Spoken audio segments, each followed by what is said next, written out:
limaza al-maniyyu la yanqidul wudu'a. Kenapa mani itu tidak membatalkan wudu?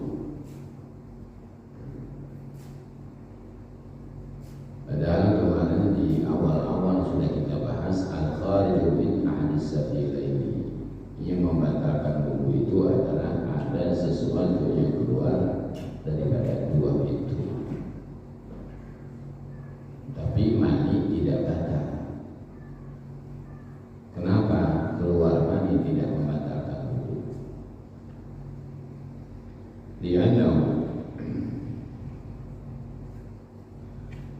Karena bahwasanya awjaba ma huwa a'zamu minal wudu. Kalau keluar mani mah itu mewajibkan sesuatu yang lebih besar daripada wudu. Apa yang lebih besar daripada wudu? Wa huwa al-ghuslu. Sesuatu yang lebih besar daripada wudu itu adalah mandi. Oleh karena keluar mani itu mewajibkan sesuatu yang lebih besar daripada wudu, fala yujibul wudu'a, maka tidak mewajibkan keluar mani itu akan wudu. Jadi masalahnya itu, kenapa mani tidak mewajibkan mandi wudu? Sebab keluar mani itu mewajibkan sesuatu yang lebih besar. Anggaplah di sini kalau keluar sesuatu daripada dua jalan itu mewajibkan salah satu daripada dua. Yang pertama mewajibkan mandi kalau ada sesuatu yang keluar. Yang kedua mewajibkan wudu. Keluar air kencing wajib wudu. Keluar kotoran mewajibkan wudu. Tapi kalau keluar mani itu mewajibkan mandi. Karena dia mewajibkan mandi, maka tidak mewajibkan wudu. Kenapa? Mandi ini adalah sesuatu yang lebih besar daripada wudu. Sesuatu yang sudah mewajibkan yang lebih besar, maka tidak mewajibkan sesuatu yang lebih kecil, yang lebih rendah. Emang udah mewajibkan mandi, ngapain pakai mewajibkan wudu?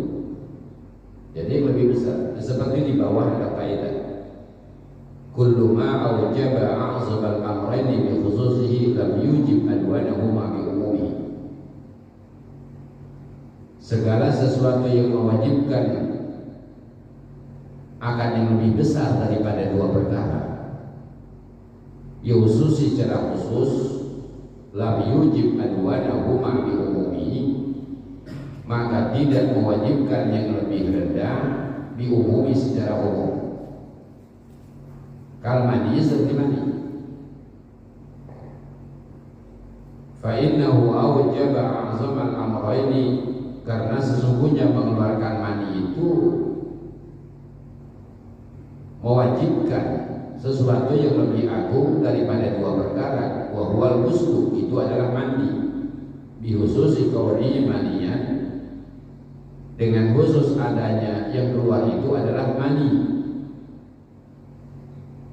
Fala yujibu adwanahuma, maka tidak mewajibkan keluar mani itu akan sesuatu yang lebih rendah daripada keduanya. Wa huwal wudu, dan itu adalah wudu. Bi umumi kauni kharijan, dengan umum adanya itu sesuatu yang keluar.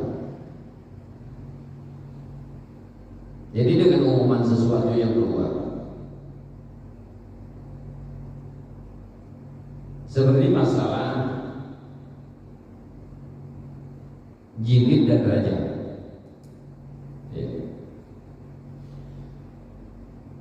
Jilid itu hukum jilid 100 kali kepada seorang penzina. Ada lagi hukum rajam. Hukum rajam itu adalah hukum merajam kepada penzina muhsan sampai mati. Kalau jilid enggak, cuma 100 kali jilid.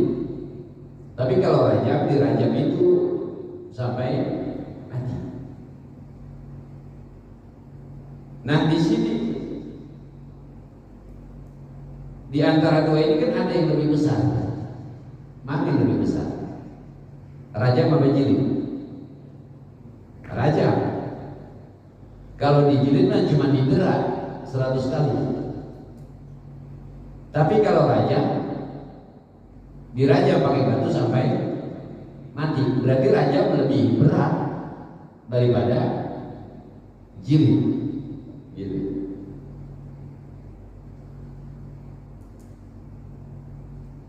Ada orang berzina. Ketika ada seseorang yang melakukan zina, maka dia harus dijilid 100 kali. Nah, hukum jilid. Ada orang yang zina muhsan. Apa itu zina muhsan? Orang yang pernah melakukan hubungan suami istri yang sah, kemudian melakukan perselingkuhan, berzina. Itu namanya zina muhsan. Orang yang melakukan zina muhsan itu harus dirajam, gitu, sampai mati, gitu. Di sini ada dua hukum, ada hukum jilid, ada hukum rajam. Ketika orang ini mendapatkan hukum rajam, maka dia gugur hukum jilid. Jadi nggak perlu dijilid lagi udah. Kenapa? Karena ada sesuatu yang lebih besar daripada jilid, daripada didera. Apa itu? Rajam. Karena dia sudah mendapatkan hukum rajam, maka dia nggak perlu dijilid. Ini yang dimaksud dengan kullu ma aujaba a'zabal amrayn khususi lam yujib adwanahuma. Segala sesuatu yang telah mewajibkan yang lebih besar daripada dua perkara, maka tidak mewajibkan sesuatu yang lebih rendah lagi. Dia sudah mendapatkan hukum rajam, maka dia tidak perlu untuk didera lagi. Orang yang keluar mani, orang yang keluar mani itu mewajibkan mandi. Mandi itu lebih besar daripada wudu, karena dia sudah mewajibkan keluar mani itu mewajibkan mandi, maka keluar mani itu tidak mewajibkan wudu. Jadi kalau orang punya wudu keluar mani, nggak perlu wudu lagi. Tapi juga bukan berarti boleh sholat, bukan. Hanya dia cukup tinggal mandi. Setelah mandi, ketika dia mandi tidak melakukan pembatalan wudu, maka dia tidak perlu wudu lagi, tinggal langsung sholat. Gitu. Kama qala sahib as-safati juga, mujibul kharij min sabilin ghaira maniyyi mujibit taqsir. Mujibu yang mewajibkan wudu, al-kharij min sabilin sesuatu yang keluar daripada pintu depan belakang, ghaira maniyyin selain mani, mujibit taqsir yang mewajibkan mani. Jadi yang pertama disimpulkan yang mewajibkan wudu, yang membatalkan wudu itu adalah ada yang keluar daripada salah satu dua pintu depan atau belakang selain daripada mani.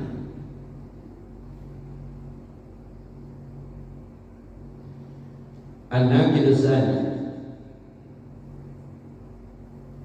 pembatalan yang kedua, pembatalan wudu yang kedua, zawalul aqli, hilang akal. Jadi orang kalau udah hilang akal, batal wudunya. Patokannya mana? Udah gak bisa bedain mana yang baik dan mana yang buruk. Karena akal itu adalah sifat yang bisa membedakan antara baik dan buruk. Ketika orang itu masih bisa membedakan mana yang baik, mana yang buruk, maka orang itu masih dikatakan berakal. Nah, ketika dia sudah tidak bisa membedakan mana yang baik dan mana yang buruk, maka orang itu dikatakan sudah tidak berakal. Makanya ada juga yang mengatakan ketika seseorang berani melakukan perbuatan maksiat, padahal perbuatan maksiat itu adalah sesuatu yang buruk, mendapatkan akibat yang buruk, maka dikatakan pada saat dia berbuat maksiat itu orang itu sudah hilang akalnya. Tapi juga orang itu sebetulnya kagak mau kalau disebut gila. Ya, padahal orang akal itu adalah orang yang hilang kesadarannya. Orang yang hilang akal kan tentunya binaumin, hilang akalnya itu dengan sebab tidur. Awalihi atau bukan selain tidur. Selain tidur. Selain tidur itu bisa gila. Hilang akal dengan sebab gila. Hilang akal dengan sebab mabuk. Hilang akal dengan sebab pingsan. Pokoknya yang namanya hilang akal itu akan membatalkan wudu. Illa binaumin qa'idin, kecuali dengan tidurnya seseorang mumakkinin maq'adatahu, yang mantap di dalam tempat duduknya minal ardi, daripada bumi. Orang yang tidur sambil duduk. Jadi orang yang tadi dikatakan zawalul akli, menghilang akal dengan sebab tidur. Jadi di sini ada pengecualian, kecuali tidurnya orang yang sambil duduk itu tidak batal wudunya. Kenapa orang yang tidur sambil duduk nggak batal? Sebab ketika dia tidur sambil duduk, dia punya tali bokongnya itu rapat. Jadi karena rapat nggak mungkin di situ keluar angin. Ada satu hadis begini, al-ainani itu asah. Dua mata itu adalah tali daripada bokong.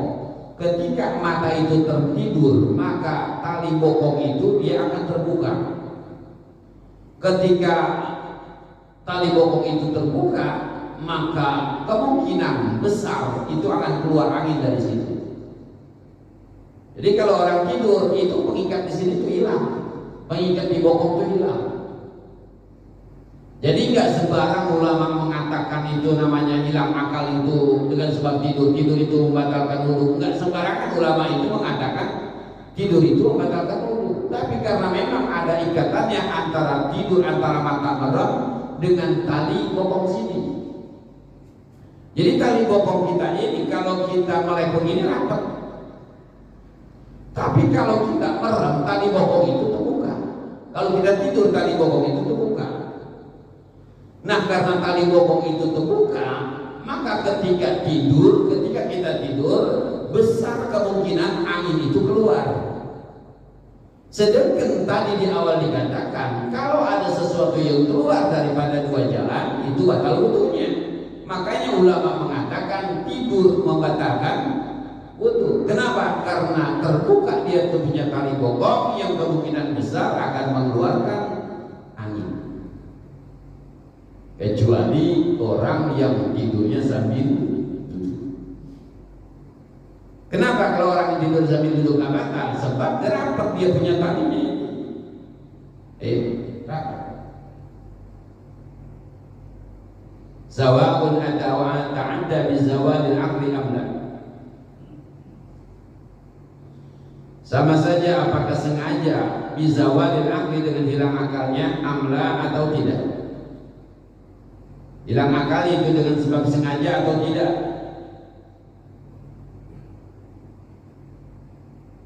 Mana hilang akal dengan sebab sengaja? Mabok.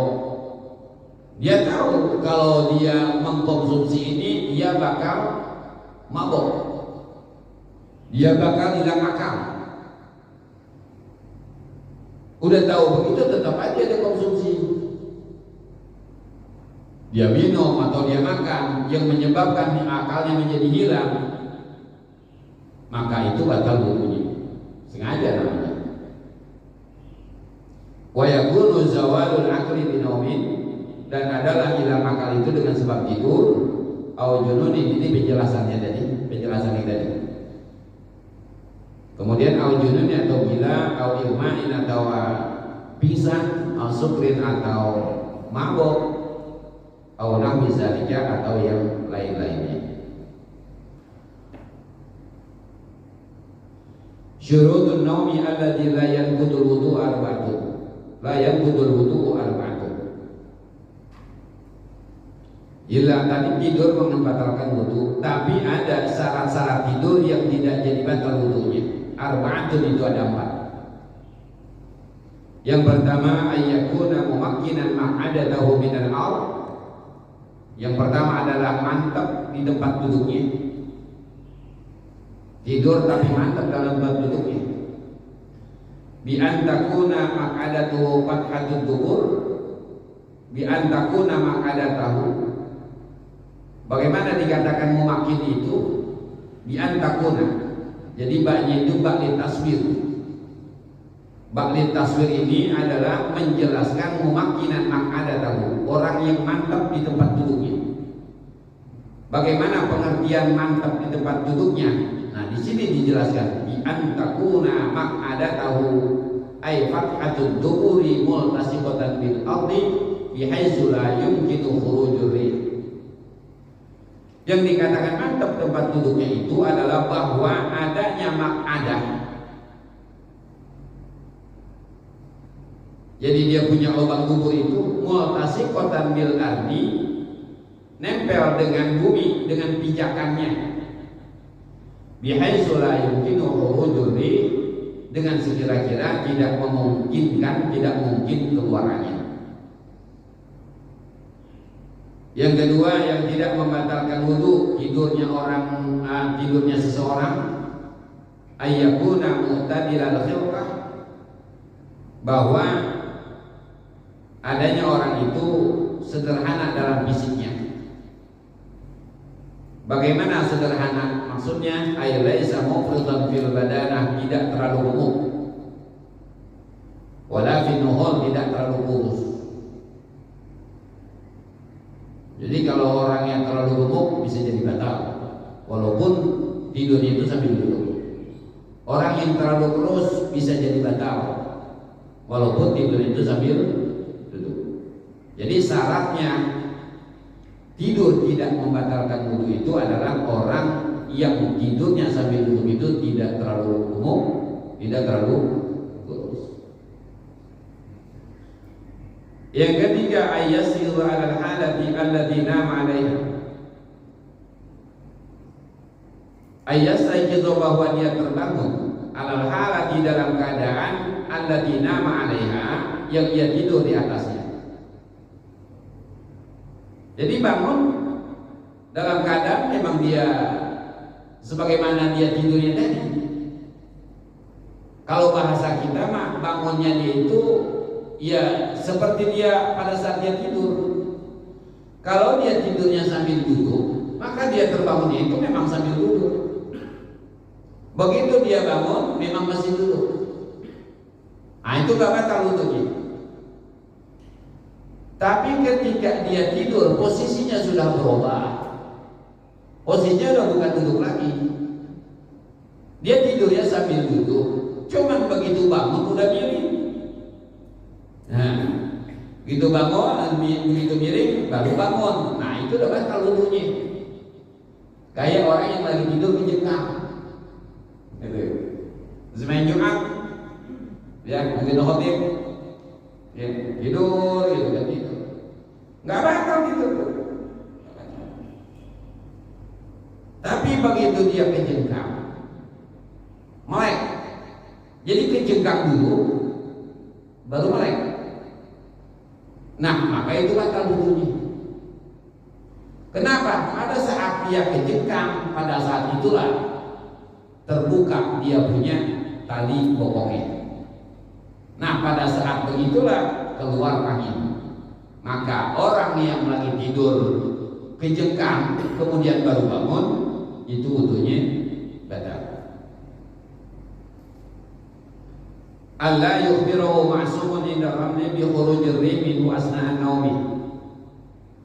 Yang keempat, tidak diberitahukan oleh seseorang yang ma'sum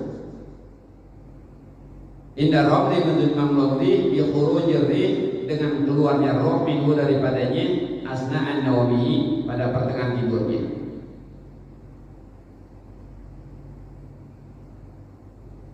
Maksum itu orang yang dipelihara daripada perbuatan maksiat. Namanya maksum. Jadi kalau orang lagi tidur, kata menurut Imam Romli, ya itu nggak ada yang bilangin kalau dia itu tadi buang angin, nggak ada yang bilangin. Maka itu nggak batal wudunya. Tapi kalau ada yang bilang itu orang yang maksum, itu tadi maaf tuh lagi tidur itu keluar angin, batal wudunya. Tapi kalau nggak ada yang bilangin itu, enggak. Atau yang bilangin anak-anak yang suka bohong, ya, yang suka bercanda. Pak, tadi bapak lagi tidur keluar angin, nggak jadi batal.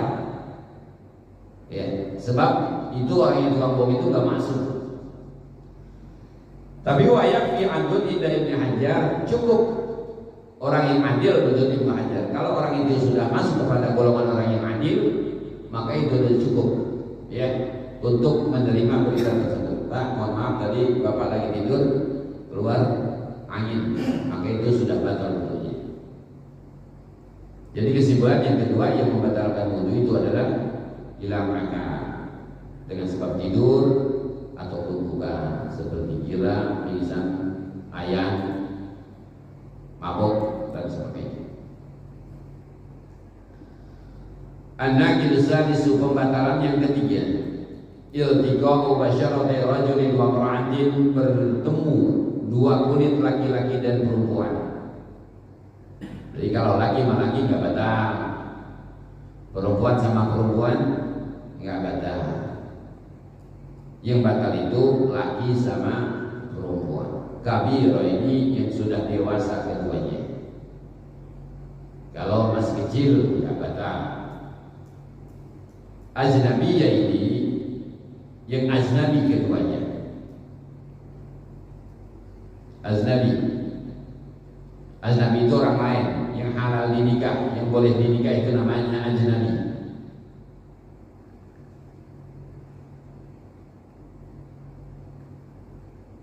Min ghairi haidin, tanpa menghalang.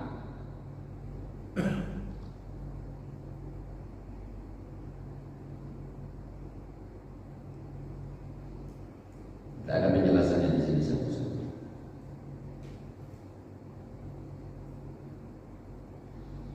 Syurut naqdi wudu'i bil iltiqa'i, syarat batal wudu dengan sebab bersentuhan, satu itu ada 5. Yaitu adalah mayyakuna bil basyarah, yang pertama adalah dengan kulit.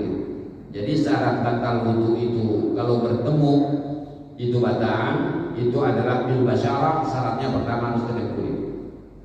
Kulit sama kulit. Bagaimana kalau bukan kulit? Kharaja bihi as-sinnu wa zufru wa syu'ur, keluar dengan kata-kata kulit, kaunuhu bil basyarah, keluar dengan kata-kata kaunuhu bil basyarah, as-sinnu.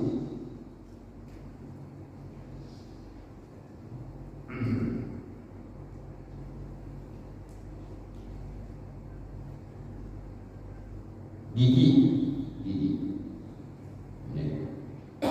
Kita pegang gigi kita pegang, nggak batal, ya. Bisa kali mainin gigi. Wazufur, kuku bini kita pegang, kukunya cakep, kuku bini kita halus gitu, nggak batal. Wasyur, rambut nggak batal. Kita belai-belai rambut bini kita nggak batal. Jadi yang batal itu adalah kalau kulit sama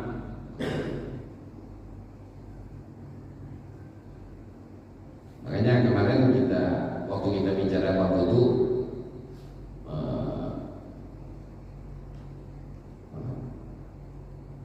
waktu kita bicara bab wudu, kalau wudu semua itu harus masuk air termasuk kuku, karena kuku di dalam bab wudu adalah masuk kepada kulit. Beda dengan kuku di dalam bab pembatalan wudu. Kalau kuku dalam bab pembatalan wudu tidak termasuk kulit. Ya. Makanya di sini kalau kita pegang kuku bini kita nggak batal. Kenapa? Karena di dalam bab pembatalan wudu kuku itu bukan. Ikhtilaful jinsi yang kedua adalah berbeda-beda jenis. Bersentuhan kulit itu beda-beda jenis syaratnya.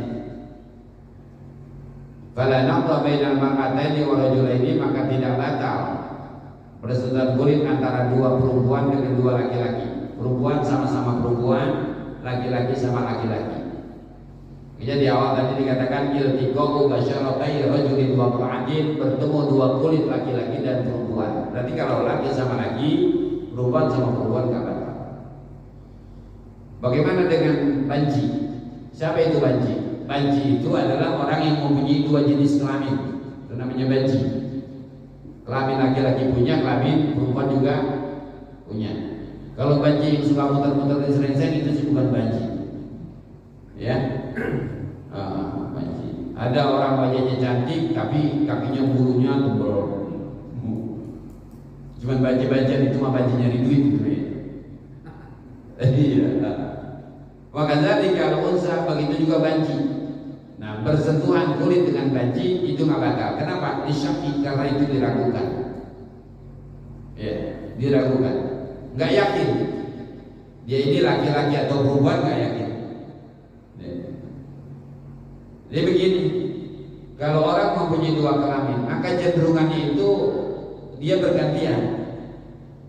Kadang-kadang kecenderungannya laki-laki, kadang-kadang cenderung ke perempuan. Ketika dia cenderungannya laki-laki, kecenderungannya laki-laki, berarti dia dihukumkan laki-laki. Dibanci. Ketika kecenderungannya ke perempuan, berarti dia itu dihukumkan perempuan. Nah, sekarang kita pegang tuh banci. Ya. Bagaimana untuk kita, batal apa enggak? Oh, enggak batal. Kenapa? Isyak, karena diragukan. Dikatakan perempuan belum tentu, dikatakan laki juga belum tentu. Karenanya megang banci itu enggak batal. Jadi itulah banci. Kenapa banci enggak boleh mengimami sholat laki-laki itu begitu. Kalau banci mengimami sholat perempuan enggak apa-apa. Jamaahnya perempuan, imamnya banci. Semua lama bakal bindeng gitu jadi. Nggak tahu banci aslinya bindeng apa enggak gitu, nggak tahu. Kalau banci-banci di lampu merah kan bindeng-bindeng ya. Kalau yang aslinya Allah, dia jadi imam tuh makmumnya perempuan sah. Tapi kalau makmumnya laki-laki nggak sah. Nggak boleh banci makmumnya laki-laki. Kenapa? Karena khawatir ketika banci itu jadi imam ada kecenderungan keperempuanannya. Pas di awal sholat iya dia laki-laki, di pertengahan sholat lebih cenderung kewanitaannya. Ya, sedangkan laki-laki nggak boleh diimamin oleh perempuan. Makanya si banci mah nggak boleh jadi imam. Kalau ada banci mau jadi imam suruh mikir. Belakang. Ya luanya jadi imam, jadi imam gitu. Ayyakuna kabira ini yang kedua itu adalah dewasa keduanya. Bagaimana pengertian dewasa? Balagha hadda syahwati urfan. Sudah mencapai kepada had syahwat, sudah dipengenin. Gitu. Bihaitsu law ra'ahu man sahibu tab'i salimi lasna'ahu ma'lizuwas. Sekira-kira jikalau dilihat oleh orang yang mempunyai tabiat yang selamat, itu ada keinginan untuk menikahinya. Wa illam yakuna balighaini, sekalipun keduanya belum balik, bi ihda alamati bulughi salas, dengan salah satu tanda balik yang tiga. Tanda balik itu ada tiga. Pertama itu adalah umur 9 tahun, yang kedua umur 15 tahun, yang kedua adalah mimpi jima, yang ketiga adalah umur 15 tahun. Nah, sekarang yang dimaksud dengan dewasa di dalam bab pembatalan wudu, dewasa di sini itu bukan dewasa yang sudah balik, ya. Tapi disebut dewasa di dalam bab pembatalan wudu itu adalah yang sudah diingini oleh orang-orang yang mempunyai tabiat selamat. Dia belum balik, tapi orang ini orang yang melihat itu udah ada syahwat ke situ. Ya. Dia itu masih anak-anak sebetulnya, belum sampai kepada usia balik. Cuma orang yang melihat udah ada syahwat. Nah, ketika dilihat di situ udah ada syahwat, maka orang itu disebutkan sudah kamil. Dia belum belum. Dia belum mau 15 tahun. Tapi syahwat udah ada ser bahasa kita mah. Sernya itu udah ada, kita yang lihat itu udah ada ser di situ. Nah, kita pegang. Pada saat dia itu punya kita punya wudu, maka itu batal wudu kita. Ayyakuna janibaini aznabiyaini. Kemudian yang keempat syaratnya adalah aznabi, laisa bainahuma mahramiyah, yang bukan mahram keduanya. Aznabi bukan mahram.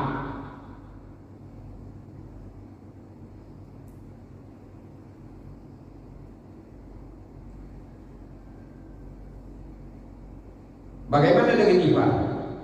Oh, ibar itu kan mahram. Iya mahram, tapi mahramnya mahram ghair ta'bid. Mahram itu ada dua. Ada mahram ta'bid, mahram yang selamanya dia akan menjadi mahram.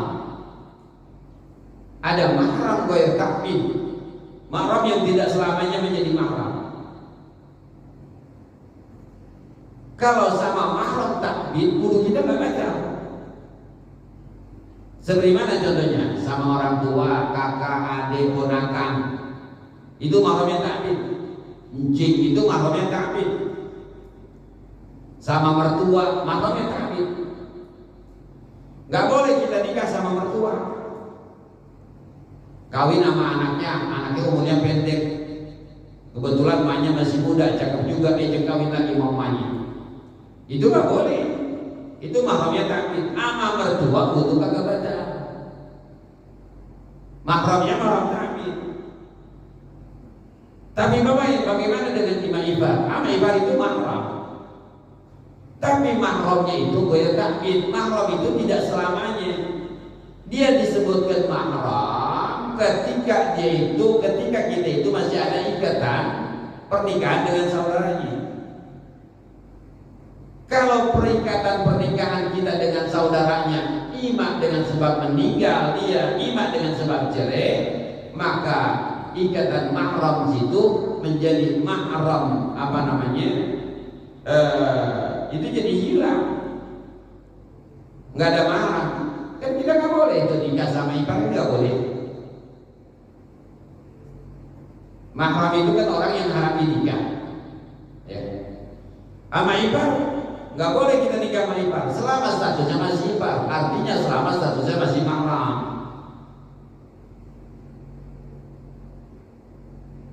Amin. Kalau mahram itu nggak batal wudu. Ipar kan dikatakan mahram, ya. Tapi kalau ipar mahramnya mahram ghair ta'bid, yang tidak selamanya. Jadi karena dia mahramnya mahram ghair ta'bid tidak selamanya, maka ama ipar batal wudu kita. Jadi ma ipar habis salaman batal. Kenapa dikatakan mahramnya mahram ghair ta'bid? Sebab kalau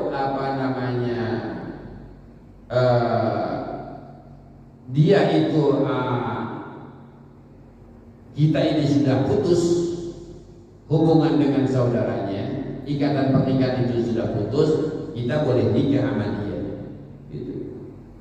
Jadi sama ipar itu batal. Inilah pengertian daripada ayyakuna ajnabiyya ini, bahwa kedua-duanya itu ajnabi. Mahram di sini masuk kepada ajnabi. Ipar masuk pada ajnabi. Sekali itu mahram, tapi mahramnya mahram ghair ta'bid. Ayyakuna bi ghairi ha'ilin, yang kelima yang terakhir, bahwa dia itu adalah tanpa ada penghalang, bersentuhan kulitnya tanpa ada penghalang. Fala naqta idza kana bainahuma ha'il, maka tidak batal idza kana bainahuma ha'ilun, apabila di antara keduanya, laki-laki dan perempuan, ha'ilun di situ ada penghalang. Kalau ada penghalang sih nggak apa-apa. Kita mau berangkat sholat Jumat, istri kita pengen salaman, istri kita mau ngambil berkah dari kita yang pulang sholat ini mau berangkat sholat Jumat.